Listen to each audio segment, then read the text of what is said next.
Well, it's Monday morning, August 8th, 2022. I'm Andy Johnson. Thanks for staying with us here. Welcome to the program. This is WESN. We're coming back at you in moments from now with today's edition of AM Prime. To tell you, we will start with a discussion with Ms. Cabell Joseph, Centre Mayor. She's the president of the Human Resource Management Association of Trinidad and Tobago. They put out a sort of advisory a couple of days ago saying that we should move out, time to move out of dealing with negotiations on the basis of percentage increases. That and more we want to be talking about this morning. Of course, we'll take you around the region where we find news-breaking stories from Guyana to Jamaica and points in between those things and more. Stay with us. We're coming back in a moment.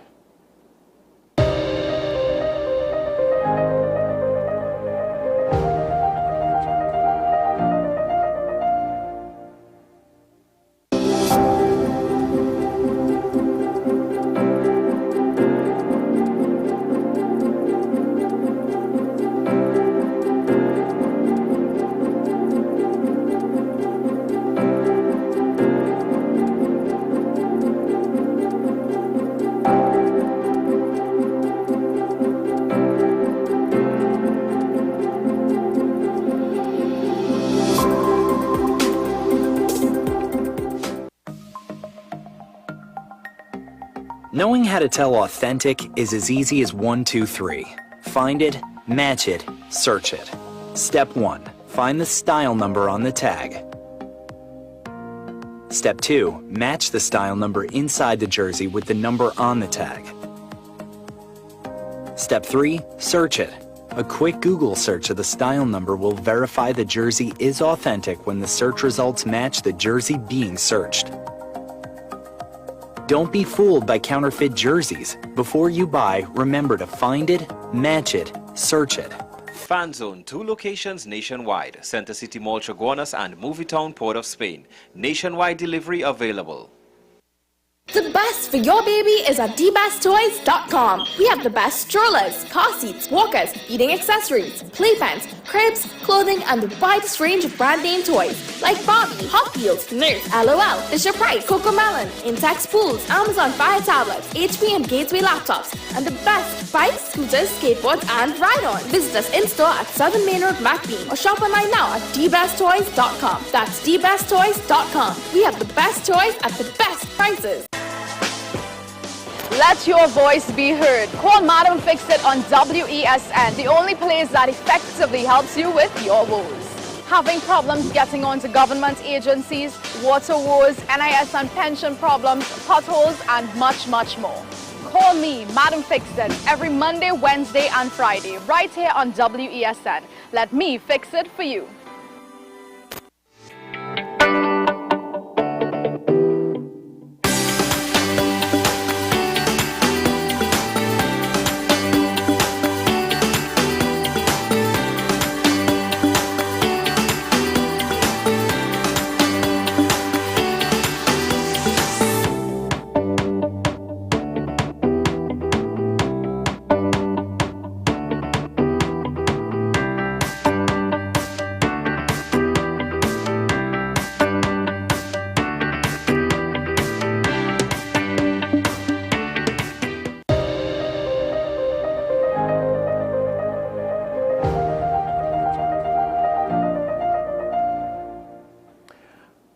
Welcome back to the program. Well, with us now, as we said at the start, Cabell Joseph, Centre Mayor. She's the president of the Human Resource Management Association of Trinidad and Tobago. And they put out a statement, an argument a couple of days ago, saying it's time we move away from percentages when we're talking about increase, the numbers when we're talking about increases or negotiations in the industrial relations climate, whether it's in the public sector or in the private sector. Well, what's behind that? Let's see if we could get some discussion going on that. Good morning. Good to see you. Good morning, Andy. Good to see you as well. All right. Well, good morning to your viewers as well. Yes, thank you very much. So tell us a little bit about what led to this piece in the first place, and then we get to some of the details of it. Sure. Well, some members of the board and myself, we were chatting. Of course, there's so much national dialogue around negotiations, the status of negotiations for the public sector, and a lot of the private sector organizations are in fact waiting for the public sector to settle negotiations for the set period before they settle, because usually the state will set the tone for what we settle at, basically, right? So we were having a conversation around it, and I just felt, it just came out in conversation that, it's really time that we start talking a little bit more than percentages. We have to look beyond percentages. And those were the exact words that I used.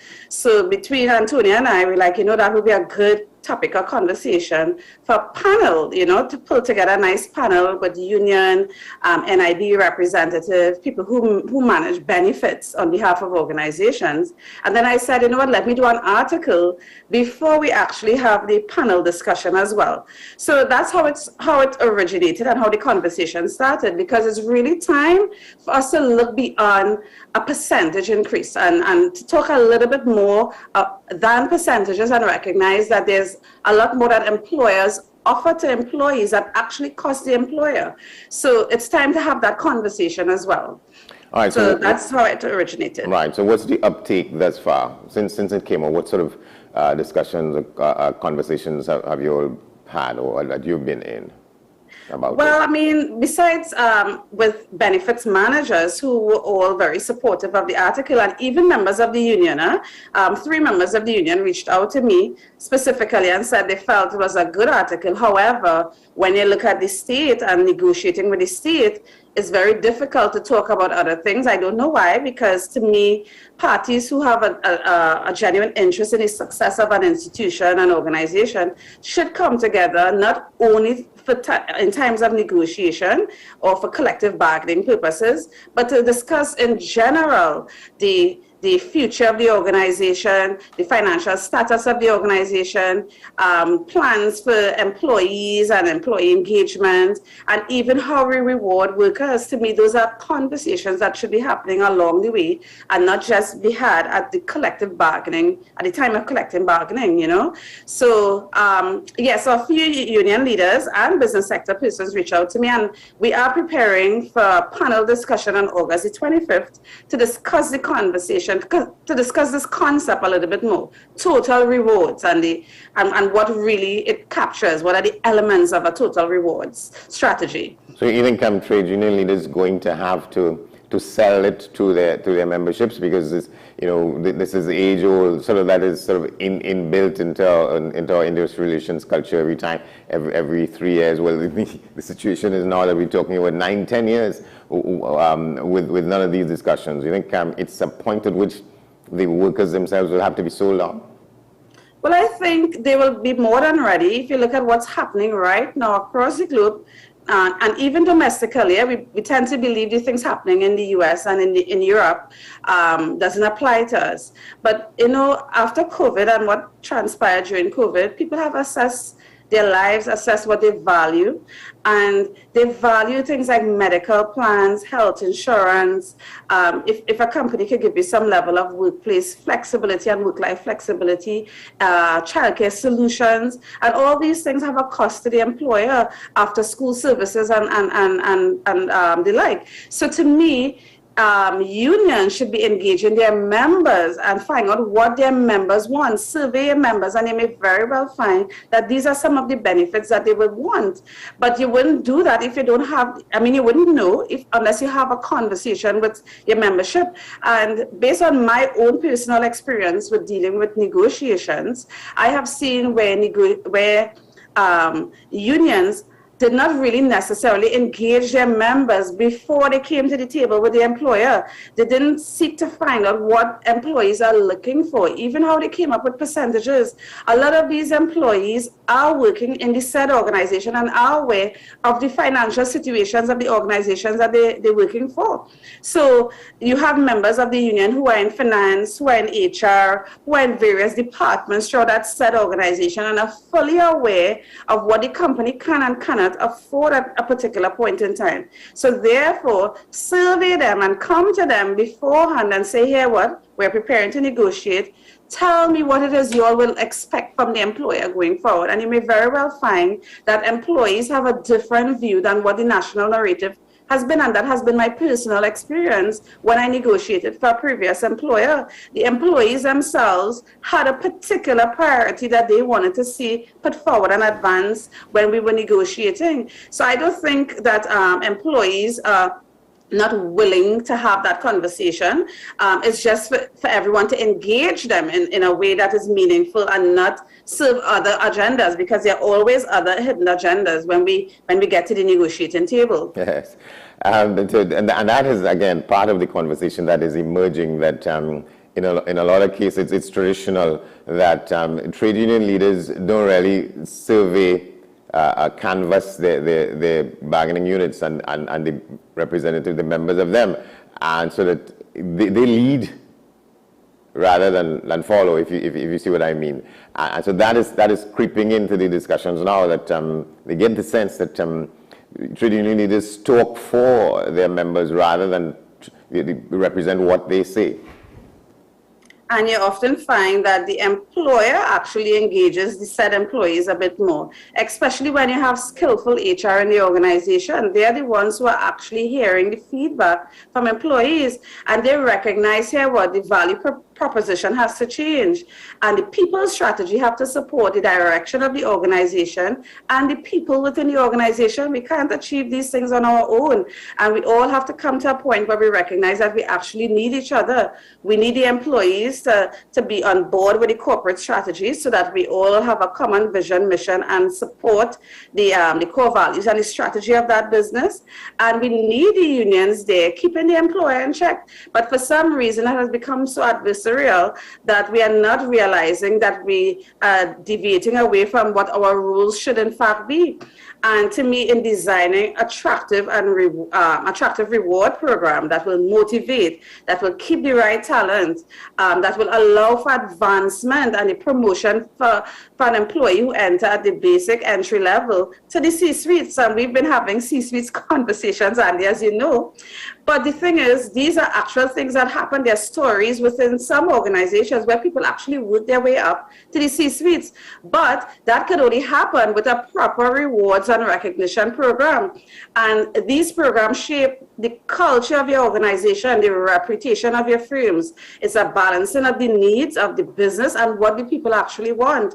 And if I have an opportunity for career development within my company, if I have an employee who is investing in my future, allowing me to pursue my academics, providing me opportunities for cross-functional learning, to serve on committees, to travel and attend conferences, those things have a real value, a tangible value that allows me to be prepared for future roles in that said organization, because I will definitely be a bit more loyal and committed if an employer has invested in me in such a way, right? And even if an employee chooses to move on, the national pool, because when they move on and people are moving around, you are actually hiring and recruiting talent that someone else invested in previously. So it benefits, it redounds if we all have a similar philosophy about how we treat and greet with these issues of careers, about compensation, about rewards management, so we need to have a little bit more dynamic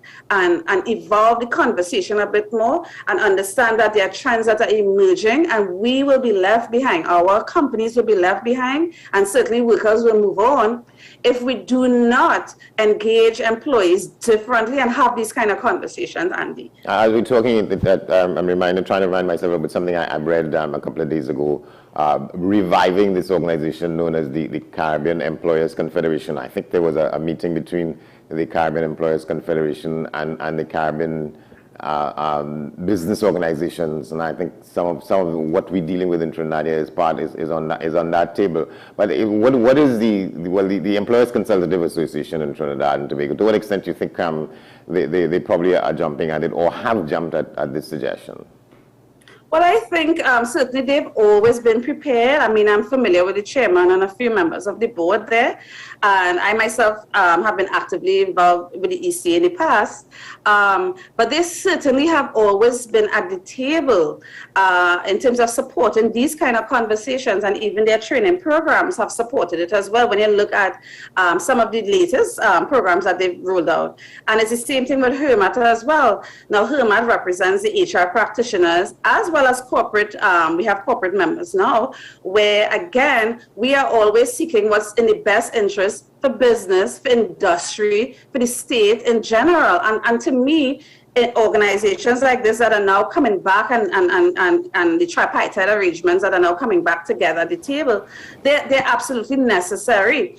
You could only look at proper benchmarking. You could only get the best expertise, the best solutions if we all come together, but come together with a particular motive and agenda. You can't have hidden agendas when we come to the table. We have to look at serving the best interests of the organizations. It benefits no one if an organization fails. To me, the stories of the ArcelorMittals of this world, or even the latest with Petrotrin, those are stories that shouldn't happen if parties come together to work in the interests of the organization, recognizing is one coffers, is one CFO, is one set of finances, the same finances to keep plant and machinery and to get it modernized and keep that going, is the same resources you need to pay workers, is the same resources for health and safety compliance. You know, there's a number of things employers have to do that requires legal compliance. An employer cannot choose not to pay national insurance, and the employer pays 2/3. The employee contributes 1/3,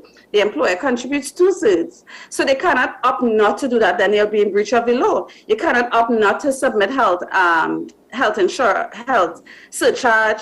You cannot opt not to provide safety gear for those who work in the construction and other sectors where you need boots, hard hat, goggles. All these things are cost to employers. And to me, you have to, in my article, Andy, I spoke about having a statement where the employee understands this. Sometimes we get handed a pair of gloves, hard hat, goggles, helmets, safety boots, and we don't understand that actually has a value to it as well. You know, so coming together, by all the parties coming together and understanding and appreciating this, that to me could go back to the employees now, down to the employees now, in terms of where they could understand how the employers in fact seeking and investing in their interests by taking care of these needs that are actual costs, workmen compensation, life insurances, which employers do, group health plans, all these things are a cost to the employer, just the same as the percentage increase. So let's look at the total value and understand where all the funds is coming from. Is the same coffers at the end of the day. Yeah, and to go about achieving that, there has to be some kind of a, I'm saying here that there seems to be a deficit in trust across the table between employers and employee representatives. Some of that will have to be crossed before we get there, not so? And Yeah. how much work is involved in that? It's a lot of work where trust and confidence is concerned. Even in the private sector, where employees often say they don't trust HR, right? You hear that being said. And at the national level, at the state level, where it's now government, union, and business, there's mistrust between the parties as well, because again, people are not being open about why they're at the table, or we're not all quite clear for when we come and we sit and we have conversations, that people would stick to the agreements, stick to what we discussed, go back and do the necessary, we can come back again. You know, we've seen where things break down, we see people talk out of turn, we've seen things leaked unnecessarily as well too, and all these things feed the mistrust, and the national narrative now is now fed. You see media reports, newspaper reports, and you wonder where these things are coming from. And the trust is no longer served at the table, and as a consequence of that, everybody suffers, because parties still cannot set aside, or even when we see leaks or anything that come out, like come together and say, well, you know, let's all try to let's get to the source of this. But no, we remove ourselves from the table, and that cannot be healthy either. It can't be healthy for the country, for the companies involved, for the state sector, nor the private sector, nor for the employees whose interests we're supposed to be serving at the end of the day. It doesn't augur well. So it means now revisiting the narrative and building on a trust, even if it means swapping out parties at the table, because at the end of the day, at those tripartite arrangements, it's nominated persons who come to the table. So if there's concerns around that, but I don't think removing ourselves is the solution. We have to get to a point where we could sit and and at least try and tailor or address some of the needs of our businesses, of these organizations that we're talking about, that we're trying to negotiate on behalf of.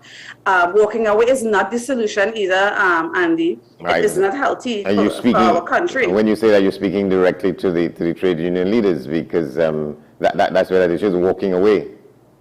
And so they're saying that, well, the mechanism, it should be based on law that should somehow be placed there, and unless that happens, they're not coming back to the table. What's your view on that?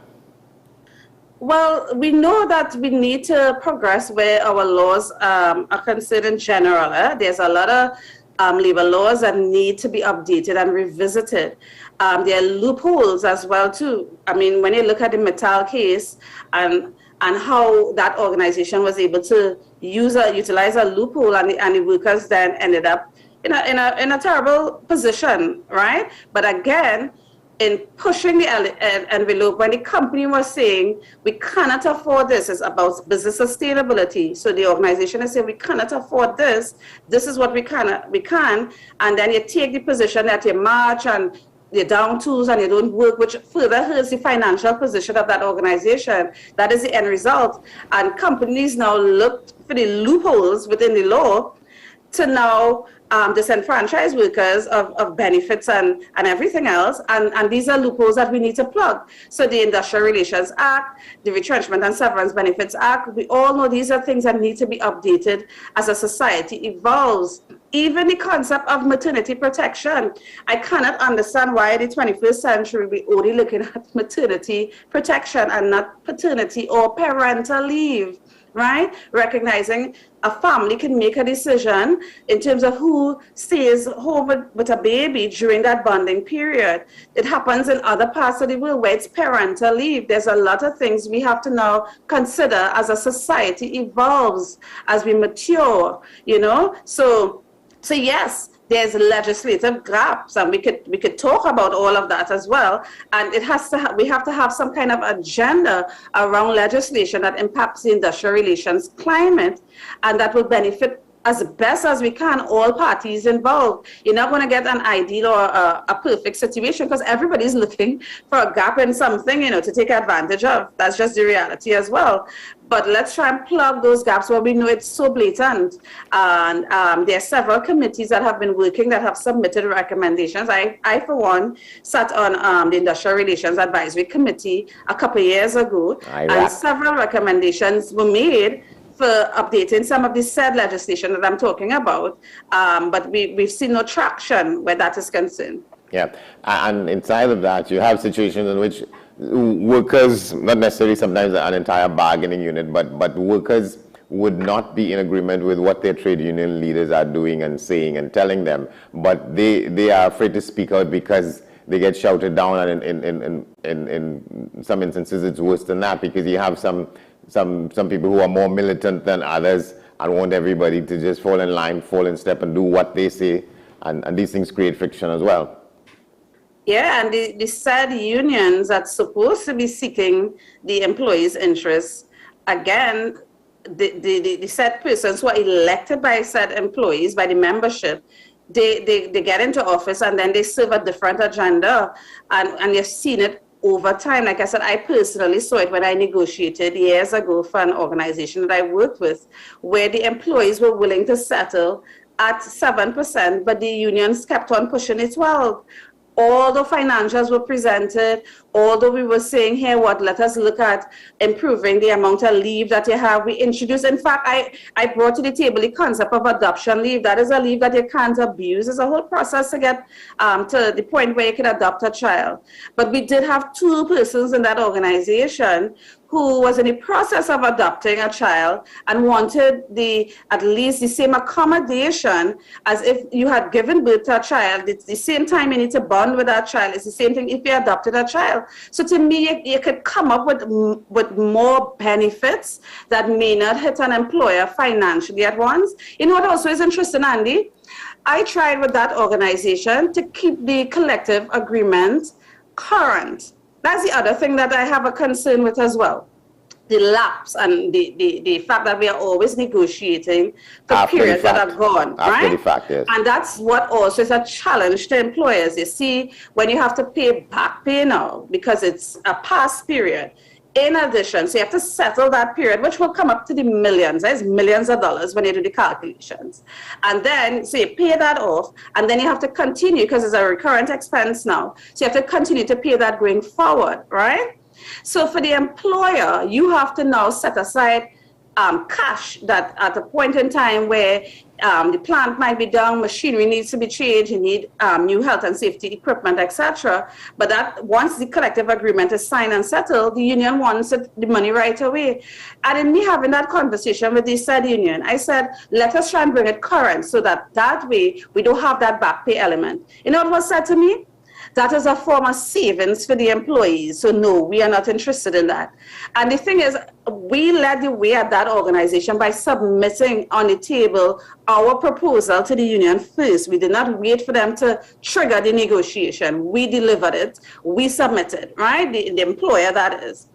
They never responded to us, Andy. And in law, there's a period in law that is required and the company could have reported it to the Ministry of Labor, but we didn't, right? Because the companies tend not to be as antagonistic or wanting to report. There's no benefit running down St. Vincent Street all the time, right? So, but the fact is that said union failed to respond to the company and did not treat with it until years passed, although we wrote more than once saying, can you respond, let us start negotiations. So again, in their mind, again, not understanding the business and the impact that cash out, that cash flow and that payment, right? Now we say, let us try and get it current so we don't have that back pay element. They say, no, that is a form of savings. Instead of now saying to the employer, let's have programs in the company that will encourage employees now to understand the benefits of savings. Let's come up with a savings plan for the organization. Let's look at different funds that an employee and employer could contribute to if you have a genuine concern around financial management and how people manage their monetary payments by the employer. Yeah, if that is a genuine concern, then let's treat it differently than millions of dollars in back pay. Yeah, because there's a back pay culture. These agendas. Because there's the back pay culture in our system, and they don't want to destroy that because that seems to be a win for them. But what you're saying there is far-sighted in the sense that I wanted to come to that a little bit. Roy Mitchell wrote some articles on the current IR situation in the country, and he was proposing that employers should come before the time when the union comes and makes its play for negotiations. It should set out the program by which they're going to address the oncoming period that we're talking about, so they don't wait for the unions to come and you know what I mean? So so you're saying that has happened in the past. That was far-sighted, and you would say that... I did that years ago, yeah. And I'm telling you, zero response, and that was the response I got. I am trying to deny the employees their savings. How is that savings? As opposed to not understanding the big picture in terms of the business interest. And if you have a genuine concern, let us have proper education, financial management programs in the company where we can educate employees now about how to manage their finances rather than the back pay concept, you know? But it is what it is. And the thing is, employers do attempt in some organizations, especially in the private sector that are unionized, right? Where they try to show the value of the benefits, they try to demonstrate the total compensation package and present a statement in terms of what is actually going to cost the company if we were to implement X, Y, and Z. And again, some of these things fall on deaf ears for one reason or the other. So if we don't understand, for example, right, that besides the basic salary, or in some cases where you're hourly rated, if we don't understand the cost of medical benefits coverage, flexible spending accounts where there's all these staff welfare items where we deal with even things like when people retire and give them gifts, you know, a number of recognition programs that cost, right, where we have paid leave, vacation, sick, personal days, bereavement, all these things are a cost to an employer. Life insurance, employee assistance program, and Andy, coming out of COVID, now more than ever, we've seen an uptick in the utilization of our EAP services. Employees now, they're actually accessing the employee assistance program, just wanting advice on how to cope, how to deal with marital situations that arose during COVID, how to parent, having your kids and everybody at home for such a long time brought stresses on families. We saw personally an increase in the number of employees accessing these programs. That is a cost to the employer, right? Retirement benefits, gratuity, pension plans, education assistance programs. Some companies even offer loans.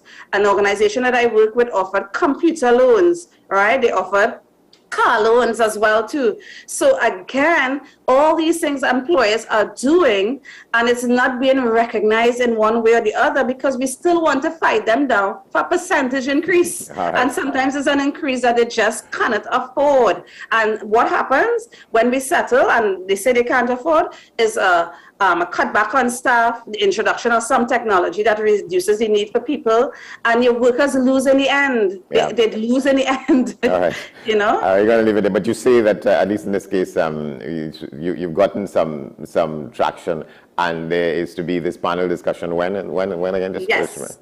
So on August 25th, we do have a panel discussion. Again, it will comprise members of government, union, and business sector having a conversation around looking at beyond, actually it's entitled Beyond Percentages, right? Yeah. Looking at total rewards. Yeah. August 25th is going to be online, and later this week the flyer will be out announcing all the speakers, etc. So we at HERMAC, we are continuously pushing the envelope and continuously looking at ways to keep the conversations current and relevant, geared towards the future, and not necessarily maintaining what doesn't work for us as practitioners, nor in the business sector. We need to really shift the narrative around a number of issues, and that's what we're here for, really to advocate for change and to make a difference and to provide our practitioners with the necessary information to do better and be better at their craft. Thank you very much, Cavell Joseph Centrome, President of the Human Resource Management Association of Trinidad and Tobago.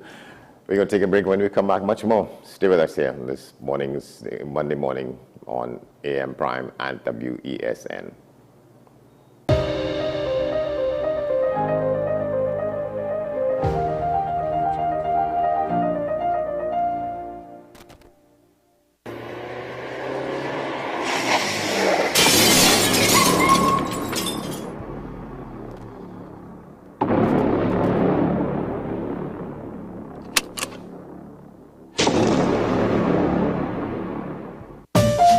Get ready for an explosion of music an August evening at La Jolla Auditorium, featuring Leandra, Streecanal, David Barreau and Marva, Nathaniel, and from Tobago, John Arnold and Lynette Lewis.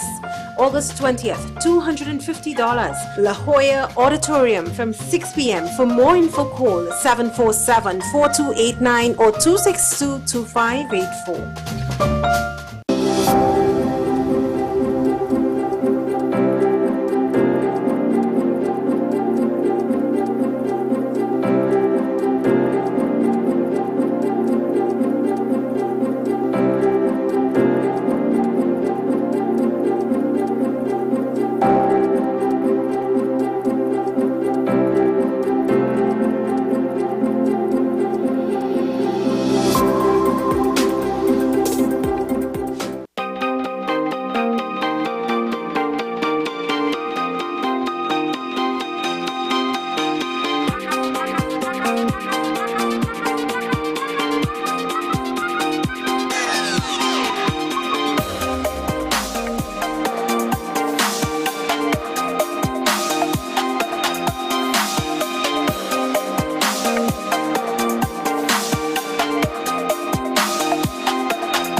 All right, welcome back. Up ahead in the program, a discussion with Dr. Claudius Fergus.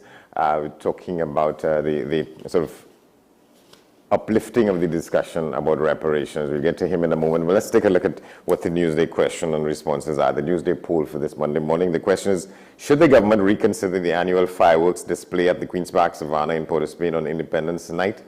Give a reason if you agree or if you don't agree.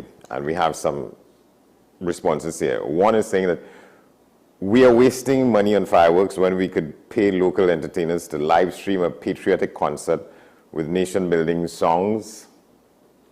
Pretty true that, or pretty sure that would be much more beneficial. That's one response. Another one is, it is literally money going up in smoke. Coming to think about it, this is an excellent depiction that summarizes our 60 years of independence. And a third response is, yes, must exhibit mercy for animals residing at the zoo. And the final response to the question, yes, take that money and purchase materials to fill up some potholes around the country. It will benefit the masses. The effect will last longer and save citizens repairs to their vehicles. So those are the responses to the question, which is, should the government reconsider the annual fireworks display at the Queen's Park Savannah on Independence Night? We move now to our second guest in the program this morning. He's Dr. Claudius Fergus, a retired university historian. He's also retired from his position as Education and Research Officer at the Emancipation Support Committee. We continue our discussions, and some people are saying that the temperature is going up on the call for reparations from slavery. Good morning, sir. Good to see you. Good morning, my brother Andy. It's nice to see you too, and thanks for having me. Yeah. All right. So you come in at the point that you think is necessary to weigh in on this discussion that is going on about reparations. Yes. Well, reparation has been going on for quite some time now.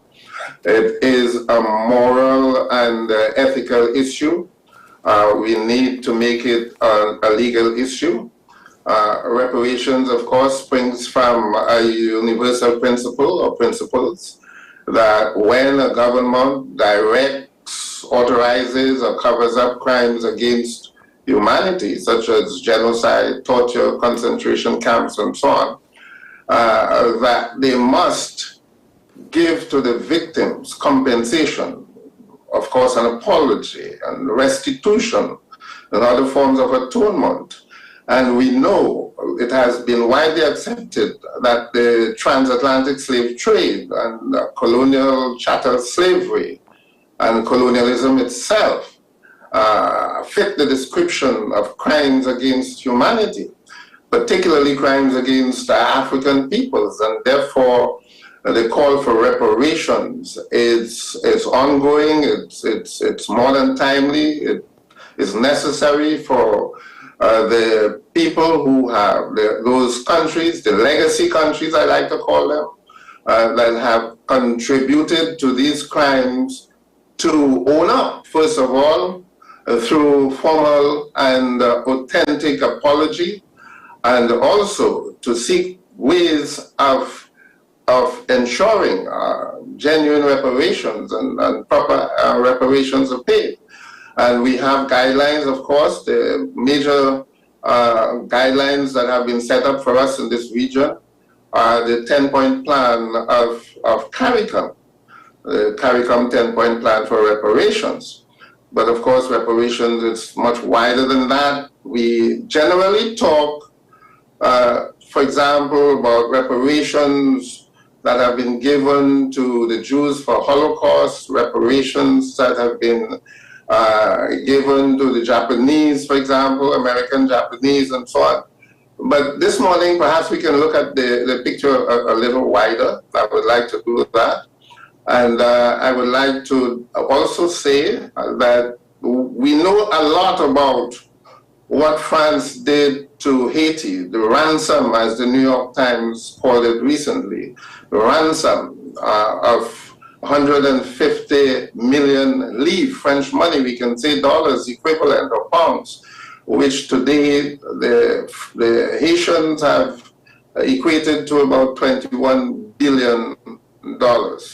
Now, we tend to think the British operated differently, but the British did the same thing, only in a different way. Apprenticeship was ransom, because instead of giving Africans freedom at 1834, as they had legislated, they imposed apprenticeship, 6 years initially, which was expected and hoped to be 12 years, but reduced to 6 and ultimately ended up as 4. But there was a price tag to that, 15 million pounds in addition to the 25 million in cash. So actually, we were, our ancestors, the kind to add to the cash, and it was ransom that they imposed on us. So all those things justify, as far as the British are concerned, the obligation to accept the wrongs that they have done to African peoples in general, those in the diaspora who underwent the transatlantic slave trade experience, and those in Africa, because Africa was virtually destroyed and left in disarray, a situation that they still suffer from, and then had colonialism imposed on them. So the issue of reparation is a transatlantic one. It's on both sides of the Atlantic. And just last week, as a matter of fact, there was a major conference on reparations and racial healing in Ghana. And the president of Ghana, Nana Akufo-Addo, addressed the gathering as a featured speaker. Sir Hilary Beckles, our chair of the CRC, was also there, and a host of other personalities who are involved in organizations of social healing, psychological trauma, and so on. A number of them were there. It was a major conference.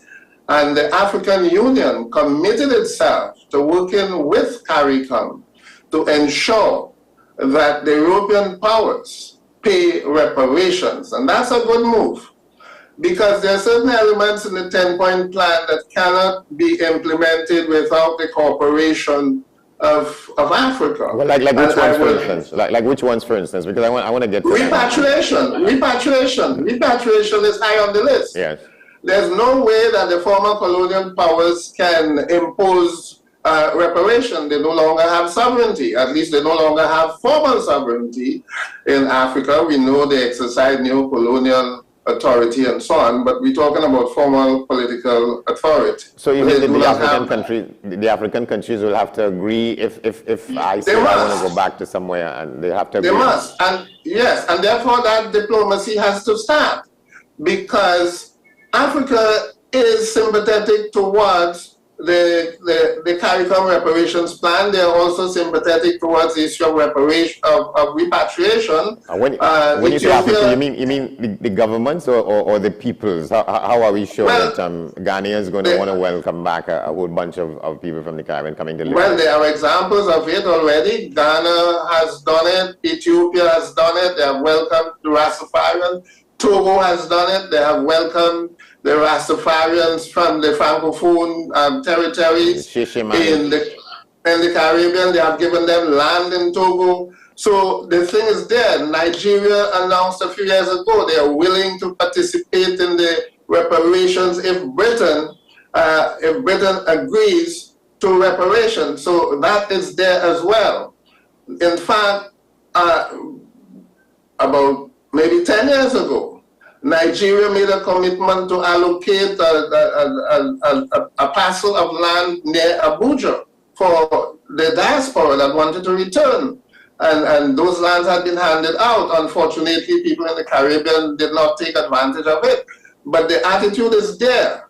And that aspect of it can only be achieved through cooperation and collaboration with African governments from both levels, individual governments, and also the African Union. Well, I'm glad you talk about individual governments and so on, because that tends to be confusing in our context. And you help us out here. We have the Caribbean Reparations Commission, and then you have national reparations committees in each country. My sense is that somehow we're swimming in I think in difficult waters in Trinidad and Tobago as it regards the national committee on reparations. We don't know what is the status of it, what has happened with it, where it's going, and individual governments such as ours are talking about reparations in the same way that the regional commission is talking about it.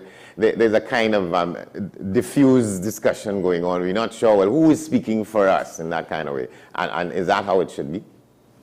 Well, you put it diplomatically. I don't know if deliberately so, but you put it diplomatically. The point is the government has engaged in a policy of deception and hypocrisy, because when when this regime came into office in 2015, they met a functioning reparations committee that met very frequently.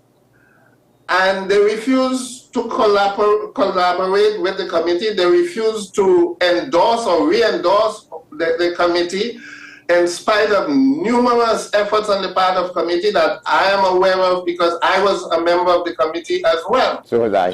So, go ahead. Yes, I was a member of that committee, right? At first, I represented the Department of History, and then I remained on the committee when I retired. I remained on the committee. The committee was functioning, and ultimately, the committee what happened was this. The government refused to recognize the committee. Eventually, about 2 or 3 years ago, they announced the appointment of a new chair of the committee. But the government never announced any members of the committee. And you cannot have a committee of one. Therefore, there's no committee, reparations committee. And this happened at a time when our Prime Minister was chair of the reparations committee. Those in that year that he was chair of the committee, he actually did nothing to ensure that the committee functioned. Absolutely nothing. You know, it was only when he was chair of CARICOM for the 6 months, that period, 6 months, at the end of the period, he announced the chair of the reparations committee and nothing else. So there's an element of hypocrisy that is involved, where from time to time the government announces a commitment to reparations, especially when emancipation is coming around or something like that, and then there's nothing. There's no commitment whatsoever in Trinidad from an official level for reparations. Yes. It's pure hypocrisy. All right, and therefore, the question is, again, that it will be better working through the regional commission, and you have to have functioning national committees working through the regional commission rather than everybody getting up and making statements one country to the other. Would you think? Well, exactly that is the intention. In fact, all those things, all governments have agreed to establish regional committees. And in fact, that was done. The former regime did establish a regional, a national committee, the Trinidad and Tobago National Reparations Committee. That was set up. Ayagoro Ome was the chair of that committee, and it was a functioning chair. We made a lot of contributions to moving the reparations agenda forward. Until 2015, as I said, we continued working against the tide, actually. You know, we continued working, pushing on, and the committee met. Of course, the minutes are there to prove that the committee was functioning, but it was functioning in like a desert just by itself without any government support whatsoever. No government support, no government recognition. And that's a violation of the commitment that the government gave to CARICOM. Yeah, so how do we pick up the pieces, if that is an appropriate term, and get to where we should be in order to move this agenda forward? Well, one thing is like what you're doing here. The media can get involved, and you are doing your part by hosting this interview on reparations so that we can speak out. There should be other voices advocating for a proper committee, because what the government seemed to be doing is to put in place a committee that have members that would not, that we know.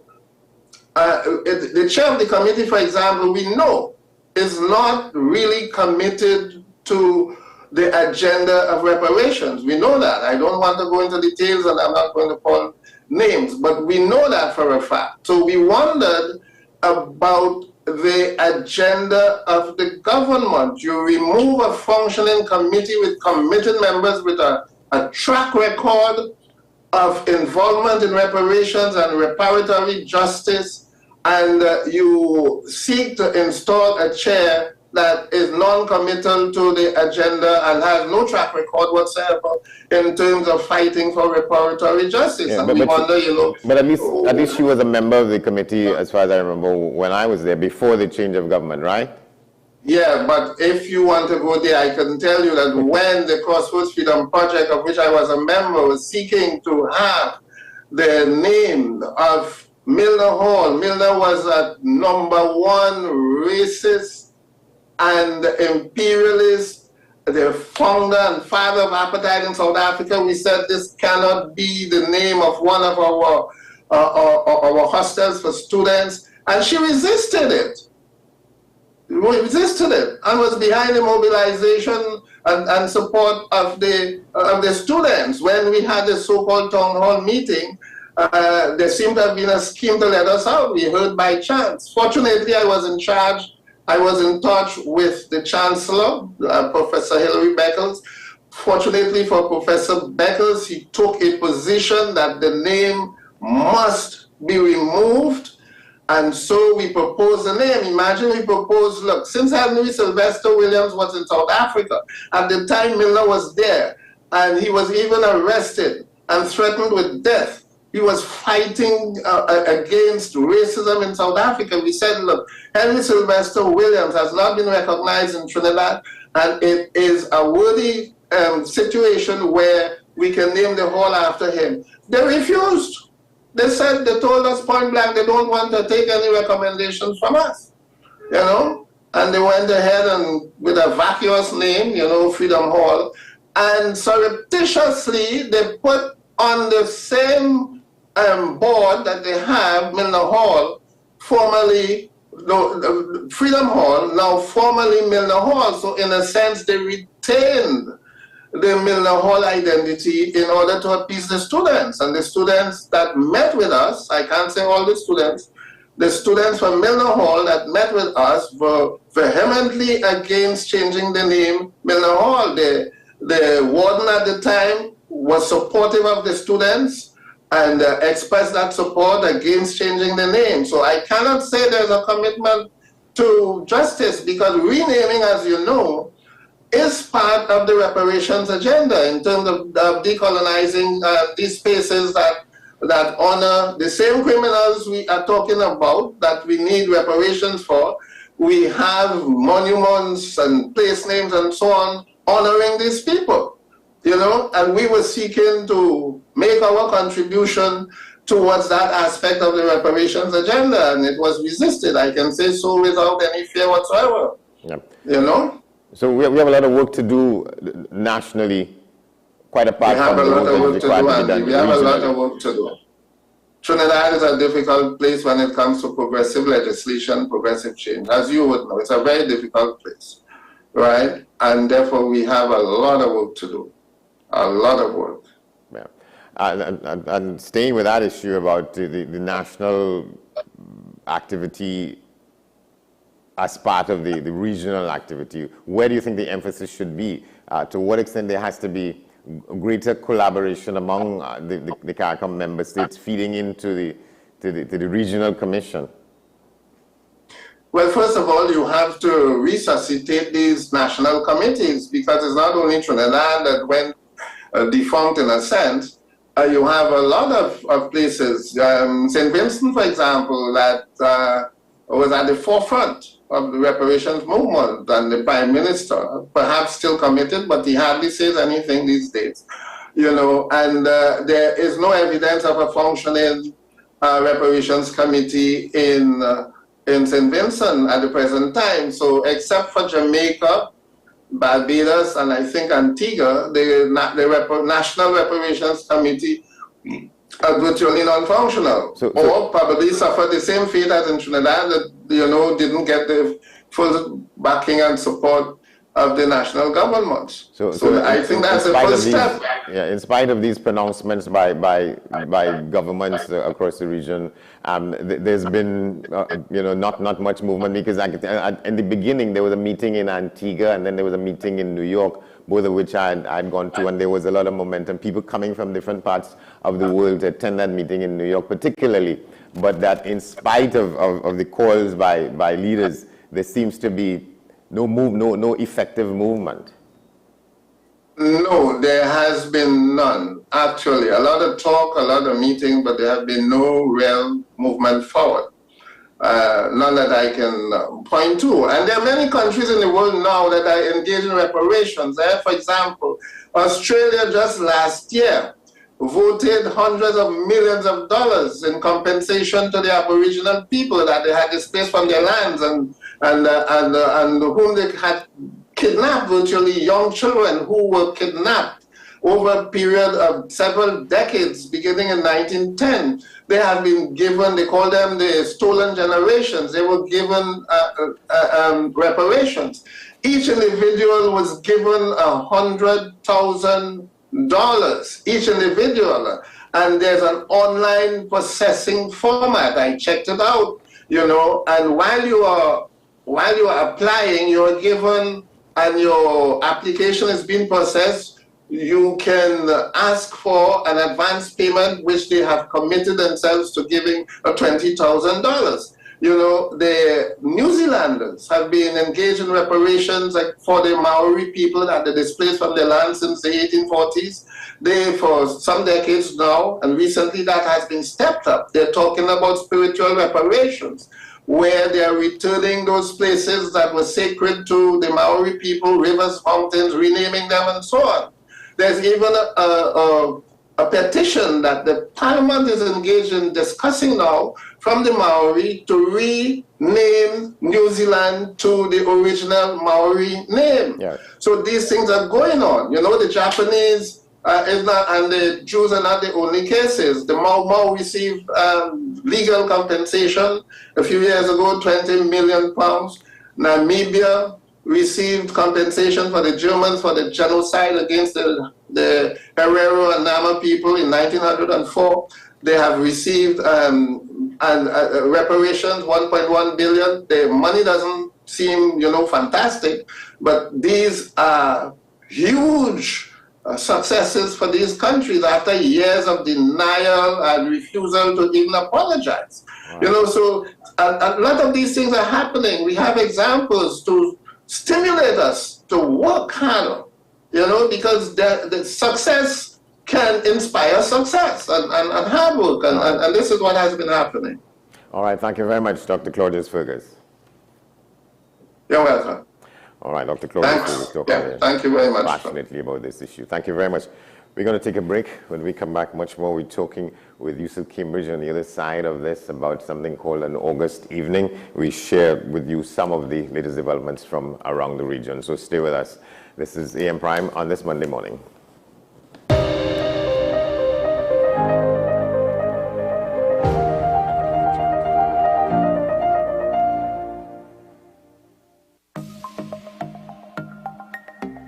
Knowing how to tell authentic is as easy as 1, 2, 3. Find it, match it, search it. Step 1. Find the style number on the tag. Step 2. Match the style number inside the jersey with the number on the tag. Step 3. Search it. A quick Google search of the style number will verify the jersey is authentic when the search results match the jersey being searched. Don't be fooled by counterfeit jerseys. Before you buy, remember to find it, match it, search it. Fan Zone, 2 locations nationwide. Center City Mall, Chaguanas and Movietown, Port of Spain. Nationwide delivery available.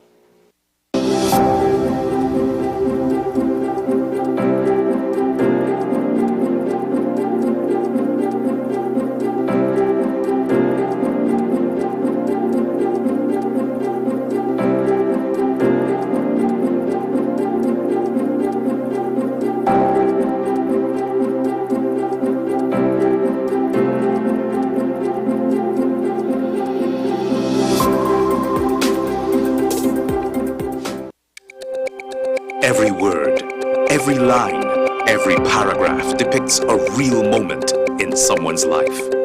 A father, a sister, a mother, a brother. We at Newsday are dedicated to you, the people, and through independent, unwavering journalism, strive to always bring your stories to life. Because your stories are more than just words.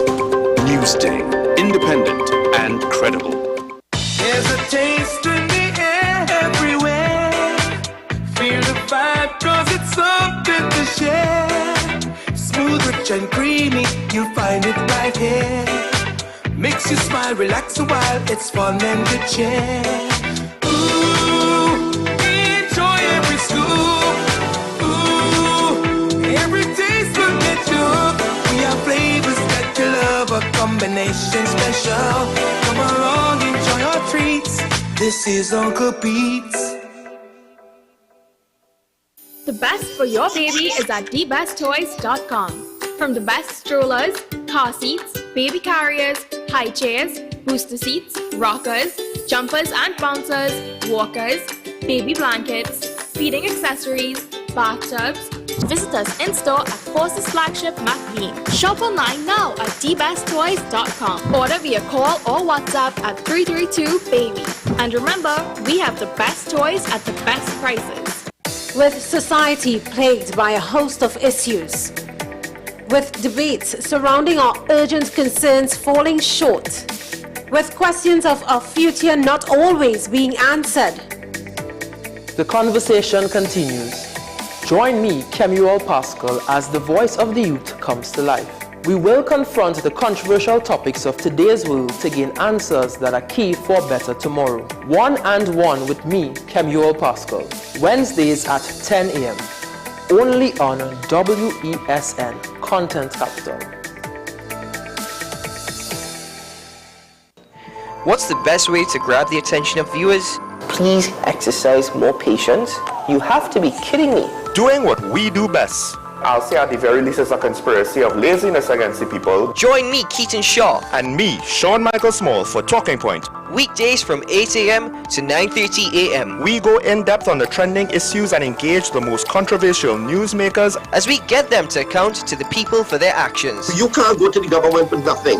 You can't go to cabinet with an empty hand, with a wish. I'm glad that we're having this a sober, mature discussion. In the present situation, I expect a continuation of the chaos. Join us for the discussion, Mondays to Fridays, only on WESN, the Content Capital.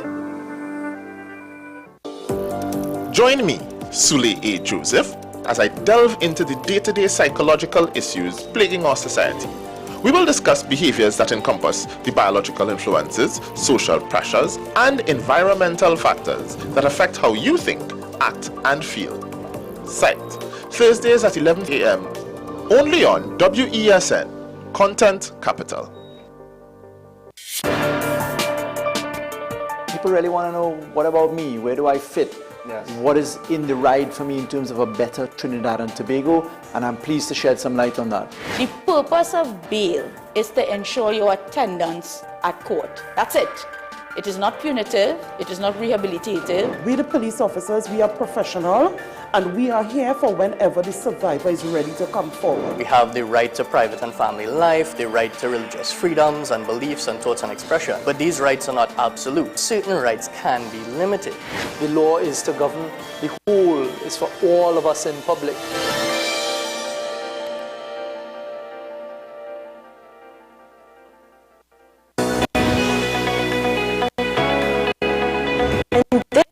Season, we talk more about health, wellness, and everything in between.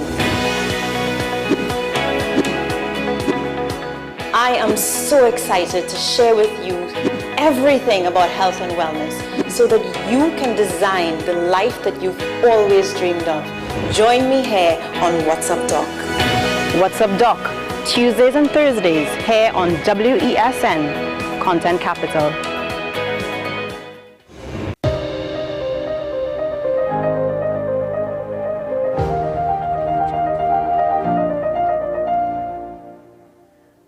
Welcome back to the program. This is AM Prime this Monday morning. Let's just skim through the paper this morning, or partner in this business here, the Newsday newspaper. Well, a lot of good news stories in the paper this morning, of course, with the triumphant win of the Trinidad and Tobago men's 4x4 relay team at the closed Commonwealth Games in Birmingham. So that's the front page of the Express, the Newsday this morning.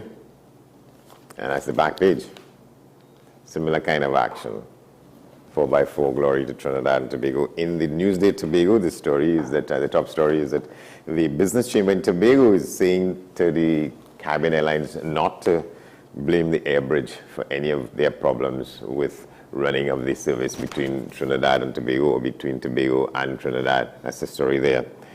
And again, more action in pictures from the games now ended, the Commonwealth Games in Birmingham, in England.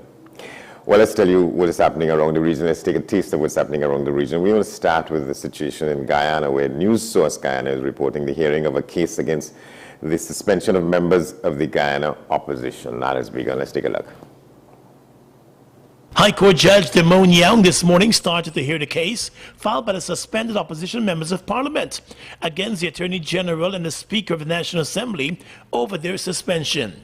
The MPs are contending that the suspension should be thrown out as questions about its fairness, legality, and due process have arisen.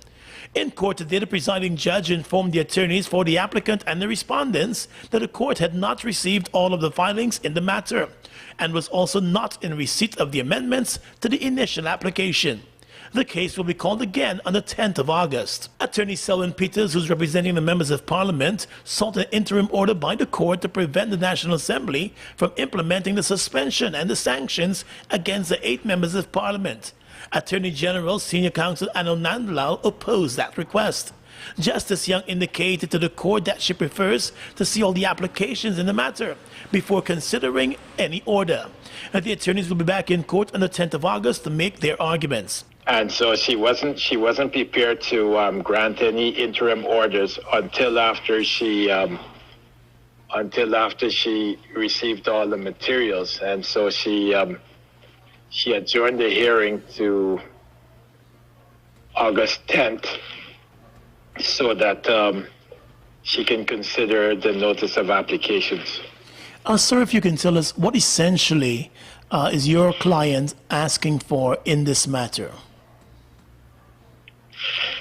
The clients are asking the court to declare that their rights to be heard and to a fair hearing has been breached. And that the report that emanated from the Privilege Committee that was considered by the National Assembly or adopted by the National Assembly be quashed. That is essentially the end result. If the report to the Privilege Committee that suspended them or recommended the suspension that was adopted by the Parliament is quashed, then certainly there's no suspension and the entire process has to be redone or has to be a do-over if the Speaker of the National Assembly and the House Privilege Committee wants to further continue with this process. But the Attorney General Anil Nandlal, in a separate interview with News Source, said that you cannot suspend a suspension order. They went to court this morning attempting to get an order suspending their suspension so that they can attend Parliament on Monday. And I informed the court that it should be vigilant and cognizant of the fact that it is not yet clear whether the court has jurisdiction in the first place. Welcome back to the program. This is called an August evening. It's a fundraiser that we want to talk about this morning. To do that with us, UCL Cambridge, my friend. Good morning. Good to have you. Good morning. So let's talk about it. An August evening. What is it and why it's happening? Okay, so an August evening is really a musical event. Yes, it features some, I think, of a pretty spectacular cast of performers. So coming out of Tobago, we have John Arnold and Lynette Louis. Lynette Louis is very good with the jazz. And of course, everybody knows what John Arnold does in terms of his repertoire on the piano. We have Martha Newton and David Barrow So that's the old time Calypso segment. We have young Miss Leandra Head, who is proving to have probably one of the best voices around at present. She does a contemporary jazz here. You would have caught her at the recent jazz festival at the North Coast Jazz. Yeah. Yes, and then we have Nathaniel. Nathaniel's a gospel artist. And so that's my cast on the 20th of August at La Jolla. It's August 20th at La Jolla. Yes. And it's a fundraiser, you say. It is a fundraiser. Yeah. Okay, so when you're a single parent, and you have to get a little creative.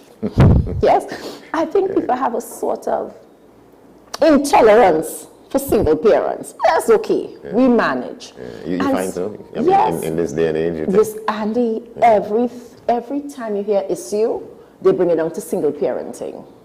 It's not fair, but that's okay. We transgress and we transcend. Yeah? So here we go. So I got a little creative. So I needed a little extra funding to get my daughter through the last end of her law school. Yes? And so I decided, why not? Somebody used to say to me, sell something. Sell something. I didn't have anything to sell. Yeah. But I know people who know, they have a product. And so I brought them together. Oh, I forgot Three Canal. Three Canal is also part of the cast. Yeah. And they're really doing it out of friendship. Yeah? I called them up. I said, would you show up? They said, you still. Yes, we will. And I put a cast together, and that's what this is about. Yeah. So you worked on this on your own, or you had a team of people who assist you? Team. Yeah. I'm the team. Really? I am the single team. Yeah. So you see, we single parents, we have a little cape that we sometimes throw on when we need to get here to push ourselves a little further. I'm the team. So how did you sit down and put it together? How long this has been in the planning, for instance? A whole 4 weeks. Yeah, really? A whole 4 weeks. Yeah. All it took. This is something that people take months to do, and so all from it took, conception to execution. I didn't conceive. I sat down. I said I had a need. I felt I needed to find a way to treat with that, and then I got on the phone and I called up some friends. Yeah. I remember I called Nikki. You know, Trini in America now. Nikki Crosby. Nikki Crosby. Yeah. I said, Nikki, you're not here. What to do? She said, call Wendell. That's why I got Three Canal, Wendell Van Warren. And that's why I got Three Canal. Yeah. I picked up the phone. I called John. I said, John. John said, I'll be there, you still. Everybody just said yes. And that's how the show came well, for one thing, together. it's a stellar cast, and it just so happens that John is doing a lot of work in Trinidad these days. You know, I've gone to 2 shows at the Queen's Hall where he was behind it. The last of which had Nelson. Yeah, That's I right. I did that. He's prolific in terms of what he does in the music industry, even in terms of his compositions. I think there's some tambourine jazz. Yeah. Yeah. Yeah. So I really have the best on my side. I do. Well, very good, and so that you were able to bring this to this stage. So yes. It is the Sunday coming? No, it's the 20th. The 20th? Will be next Sunday. August 20th. Yes. Yeah, at Queen's Hall. No, it's at La Jolla. I keep saying, it's La Jolla. And I just want to give a plug here to the board of La Jolla. So they gave me the hall. And then we discovered it was double booked. So what did they do? They moved me to the auditorium, to the gymnasium. Right. And they put everything in place that would be necessary to set up a concert hall. So they brought in the stage, they brought in the lights, they brought in the sound system. Yeah? So I must big up the La Jolla team. People. Yes, I have to. So and really sing. Yeah. Yeah, okay. He was the one who gave me the plug. Yeah. So thank you. Yeah. To him. Yeah. Let's talk a little bit about the challenges in this day and age of yes. I knew you would go there. Listen, it is something you just have to. If you decide you're going down that road, it's a decision, and you don't get to veer off. Okay. So when the issue with schooling came up, I got a lot of suggestions. why don't you let your daughter work part-time? I said, but no, that will interrupt her studies. So there's a thing I read in the Bible. It says, when you put your hand to the wheel, you don't remove it. Yeah? So having done that, you then just have to get very creative. As a need comes up, you just have to find a way to get past that. And you know, I'm a working mother. So it's not like I'm a housewife. I'm a working mother. And then you still have to put everything in place. Now, I think politicians are very unfair. They need to stop this thing where they have determined that all crime, all crime is mushroomed in this place or in this sphere or in this realm of single parenting. That isn't so. That's not so at all. The problem, though, Andy, what I have discovered is that there is no system in this country that meets you at the point of your need. So, there are systems in place if you're destitute. There are systems in place if you're unemployed. But if you are employed, and possibly some might say well employed, but you still have a need, there's nothing that meets you at the point of your need. Yeah, there's a fundamental issue, you know. I know what you're saying, that you have to be totally flat down and out to get some assistance. Exactly. It's not like, as you would know, probably like, let's say the Canadians.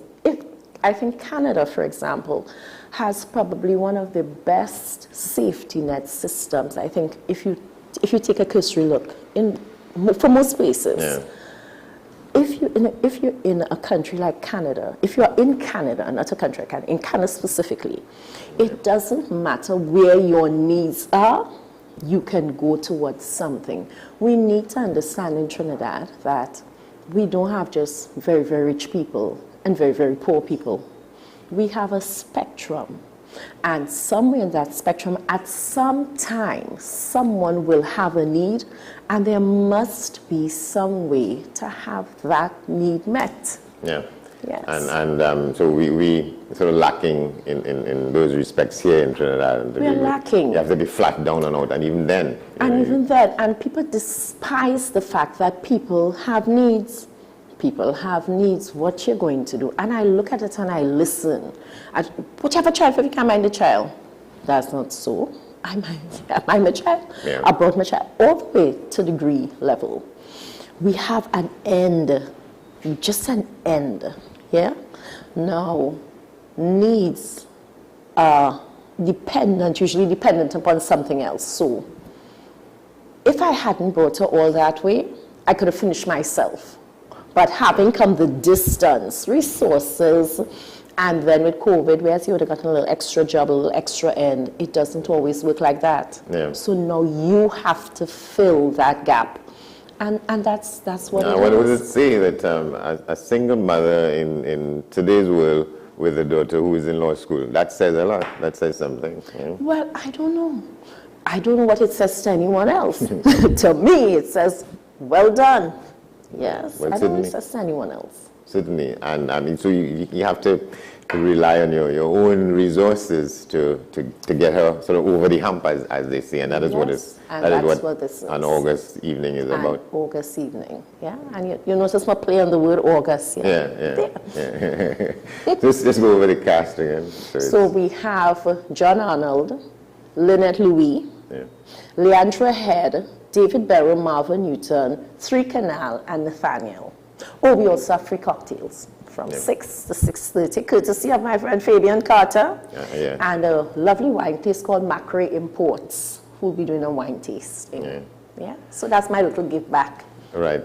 So, and these things come about in the way that they have because I imagine you're networking because of what you do on your 9 to 5 and so on. Yeah, well, remember, we would have sat across from each other at some time in the newsroom. At some point, I covered culture. And I am still into public relations and marketing and media relations. And so, yes, so I have some currency. And people value whatever interactions we would have had in the past. And they said, yes, Yusel, we will do this for you.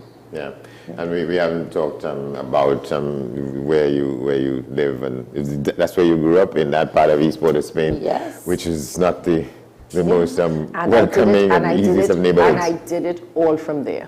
I did it all there, you see. So we really need to have a little more regard for people. You don't just say that is what it is and paint everything with a broad brush. Yeah, I always tell people, and my daughter disagrees. Yeah, I like it.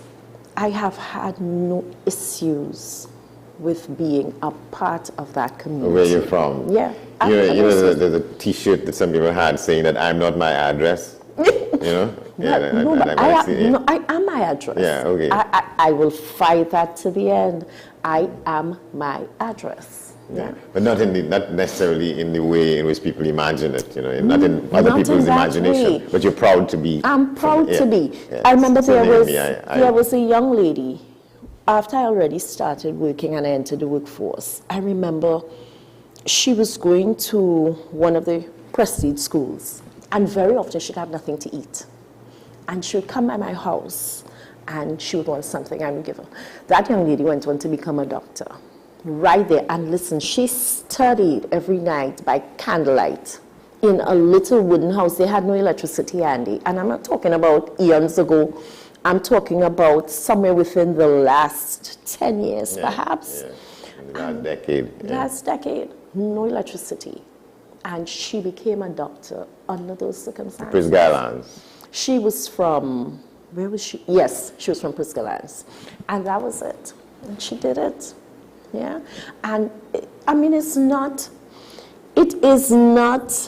as remote or strange as many may think. There are lots of people coming out of that despised and looked down space who are doing wonderful things. Yeah. It's just that nobody looks hard enough. Yeah. All right, so let's close it out on that then. So again, it's an August evening on August 20th. That's correct. At La Jolla. Tickets are $250. My contact is 747-4289. Buy the tickets. 747-4289. Buy the tickets. Come along and enjoy yourself. All right. Yeah. And enjoy the cocktails. Free cocktails. Oh, all the best. Thank you, Andy. Have a good day. You too. Yes. So, just before we go, let's take another look around the region. We're going to Barbados this time. The government there is looking to make Emancipation Day bigger and better from next year, they say. The nation, Barbados, tells us more about that. Government is looking to make Emancipation Day bigger and better from next year. During the annual celebration yesterday at the Emancipation Statue, commonly known as the Buster Statue in Haggard Hall, St. Michael, Minister in the Prime Minister's Office with responsibility for culture, Dr. Chantal Monroe Knight, said the modest crowd was a far cry from the thousands who marched during the early days of the celebration. She was speaking to the gathering made up of Pan-Africanists, spiritual Baptists, members of the Rastafarian community, and a few supporters. She also promised to help bring to light the contributions of women in the fight for emancipation. In a single-parent household, going to what was considered one of the newer secondary schools, that despite what the history books said to me about my forefathers, about my history, about how Barbadians were docile, that the celebration of Emancipation Day said to me that I also had a legacy of strength, that I also had a legacy of resistance, and that it was important to me as a young girl, as a growing young woman, to be able to identify with that legacy. Cultural Ambassador, the Most Honorable Anthony Carter, called for plantation lands to be returned to the people, in particular Drax Hall in St. George. He also said entities such as Barclays Bank, as well as the royal family in England, owed Barbados and the Caribbean proper apologies. All right, and in St. Lucia, with the recent celebration of 25 years of service for Prime Minister Philip Jean-Pierre and Dr. Kenny Anthony, many are asking if parliamentarians should be given term limits. Independent Senator and Attorney Deal Lee says not quite. Let's take a look at that. The 25-year anniversary of service of Prime Minister Honorable Philip Pierre and Dr. Kenny Anthony, as well as Honorable Ralph Gonzalez's two-decade prime ministerial regime, leads many to ask if parliamentarians should be given term limits. The concern is these ministers threaten democracy and do not allow younger individuals a chance to lead. Independent Senator and Attorney-at-Law Dale Lee says this is not exactly the case. I don't know that that is really a problem that we need to resolve. If you look at the history, I think there are only really two parliamentarians who have served in excess of, say, 3 terms. In most cases, persons tend to get voted out by the electorate. So I don't think that there's a pressing need to have term limits imposed on parliamentarians, because the constitutional process, or the democratic process, or I should say, tends to take care of that problem. If people are dissatisfied with the service that they're getting, they tend to vote the parliamentarians out. Does the same also apply for the position as Prime Minister? Since the start of this century, the holder of the office of the Prime Minister has never been re-elected consecutively. After the July 26, 2021 general elections, this current House of Assembly has 3 past Prime Ministers and 1 current one. And finally from us this morning, we ask you simply to watch this.